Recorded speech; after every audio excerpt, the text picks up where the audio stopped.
Имаше една песен "Какво е неделята, ден за почивка". Днеска е събота, работим си усилено. Искам да погледна едни преписки. Къде бяха, да ви ги покажа? Ето.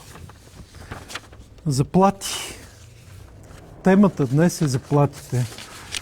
Заплатите на министрите са високи. Въобще не искам да си правим илюзии по въпроса. Обаче аз бях изключително шокиран, когато установих, че много голяма част от шефовете на държавните предприятия получават повече от министъра. Сега ще ви зачита заплати.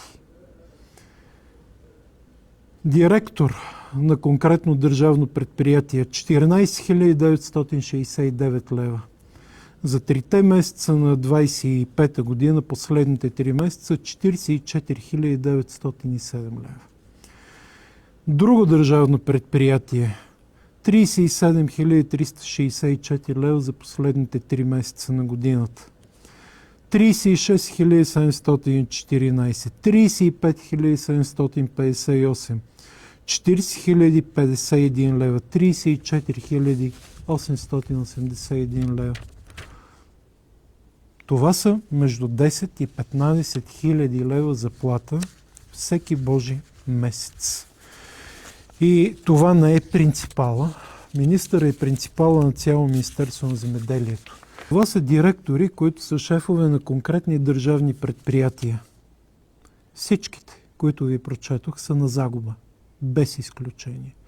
Между 1 и 3 милиона за 25-та година.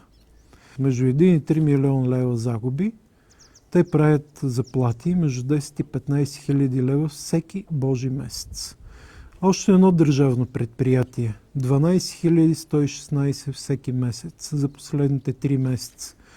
Предприятието е на брутална загуба, руши се, изоставено е напълно, животните, които са в него, се разпродават. Аз направих проверка и не намерих почти нищо. Но въпросната дама е решила, че да получава 36 000 лева заплата за последните 3 месеца на 25-та е нещо, което си е окей. Още едно предприятие, което даже е влято в друго, 8000 лева на месец, 25 за последните 3 месеца. Следващо предприятие, което отговаря да се поддържа генофонда. Генофонда на българските животни. 40 000 лева заплата за последните 3 месеца. Още едно, което стана си известно с това, че беше неговия идеолог на това предприятие, беше господин Магнитски, дето онзи ден тръгна пак за Дубай и сега в медиите задават въпроса дали двете ранички, които тръгнаха с него, не са пълни с пари и ако са пари, колко милиона евро има вътре. Та човека на господин Магнитски и фирмата на господин Магнитски, държавно предприятие, 30 бона. Още едно предприятие, 47 000 лева, също на загуба и на държавна дотация. Всички, без изключение, са на загуба. Всички, без изключение, не си изпълняват програмите. Всички, без изключение, с огромни заплати. Последното обаче ще го коригирам. Има едно предприятие, в което директорката сама е решила да не си начислява и изплаща възнаграждение. И нейното възнаграждение, ако вземем последните 3 месеца, е някъде около 2000 лева на месец. Тоест тя е решила да сложи себе си на диета, защото самото предприятие е в много лоша ситуация финансова. Това, което ще направим, първо, защото това е проблем. Аз съм всъщност много за големите заплати. Аз мятам, че големите заплати привличат големи специалисти. Тук имаме поне 2 проблема. Първо, това са хронично губещи предприятия и фирми. Хронично губещи. Откъде на къде ще си даваш огромни бонуси? Нали, виждам, че някои от тях към заплатата декември месец си дали огромен бонус. Откъде на къде ще се бонифицираш за това, че тя от това предприятие, което ти е поверено, е на загуба?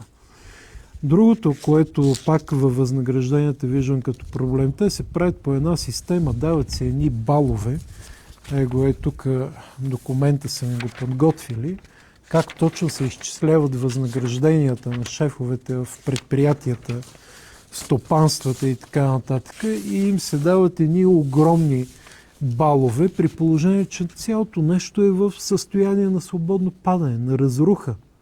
Аз им искам планове за възстановяване и те режат всичко друго, ма не и собствените си заплати. Как па никой не дойде и не каза, аз заслужавам по-малка заплата, защото е на загуба? Това е единият проблем – възнаграждението. Другия проблем, който виждам, е, че тези възнаграждения са можели да бъдат намалени и да бъдат регулирани спрямо резултатите и нито веднъж това не е направено. В понеделник съм изискал пълен доклад. Във вторник в 5 часа кацам обратно от Люксембург, където съм на съвет на министрите, и първата ми работа ще бъде да коригираме възнагражденията в едни размери, които са много по-съответстващи както на нивото на България, така и на финансовите резултати. Подобно безочие няма да търпя.